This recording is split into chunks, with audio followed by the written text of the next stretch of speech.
Welcome friends, আমি সৌরভ। তো আমি এখন কথা বলবো মিঠন, সোহম, দেবশ্রী, শাশ্বত অভিনীত তাদের নতুন আপকামিং মুভি শাস্ত্রী। তো আজকে কিন্তু শাস্ত্রী মুভির নতুন আরেকটি গান রিলিজ করা হয়েছে। গানটির টাইটেল ছিল ঢাকুরাকুর তাক। তো এই গানটি সত্যি আমার অসাধারণ লাগছে। কোথাও মানে আজকে দুইটা গান রিলিজ করছে, একটা টেক্কার এবং একটা শাস্ত্রীর। তো আসলে কেউ কাউকে কিন্তু ছাড় দিচ্ছে না। আজকে এই পুজোর গানটা সত্যি দুর্দান্ত হইছে।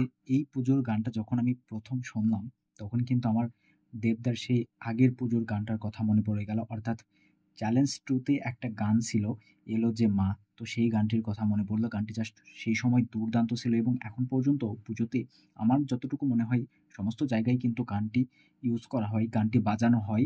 তো এই গানটিও কোথাও গিয়ে শাস্ত্রী মুভির এই গানটিও আমার কাছে অসাধারণ লাগছে। তো ২ টা গানের সিঙ্গারই ছিল কিন্তু অভিজিৎ। তো অভিজিৎ খুব সুন্দরভাবে ২ টা গানই গেয়েছে।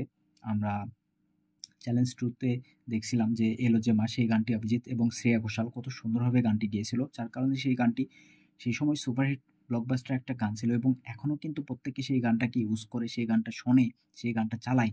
তো এই গানটাও কোথাও গিয়ে পুজোর সময় মুভিটা রিলিজ করতেছে এবং এই পুজোর গানটা অবশ্যই হিট করবে, এটা আমি বলতে পারি। তো এই শাস্ত্রী মুভির ঢাকুরাকুর তাক এই গানটি কিন্তু গেয়েছেন অভিজিৎ।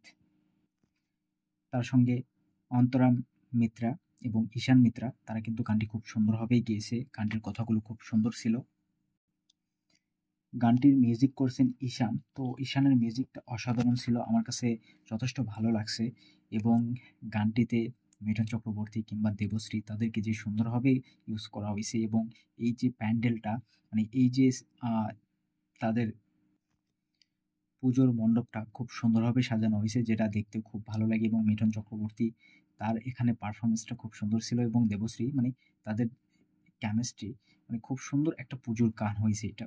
পুজোর গান হিসেবে এটা আমার কাছে সত্যি অসাধারণ লাগছে। আবার নতুন করে পুজোর একটা গান পেলাম, যেটা বারবার শোনা যাবে। গানটা আমার কাছে খুব সুন্দর, খুব সুন্দর লাগছে। এখানে যদিও মানে মিঠুন চক্রবর্তীর সঙ্গে কিন্তু এই অভিজিতের কণ্ঠটা কখনোই ম্যাচ করে না। কিন্তু আপনি যখন গানটা শুনবেন, জাস্ট গানটা শুনবেন, আপনার কিন্তু যথেষ্ট ভালো লাগবে। তো আমি যদি মিউজিক ভিডিওর কথা বলি, এখানে মিঠুন চক্রবর্তী যখন সে গরিব ছিল, তার প্রচুর টাকার দরকার ছিল। তো সেই সময়টাতে কিন্তু এই গানটি ইউজ করা হবে না।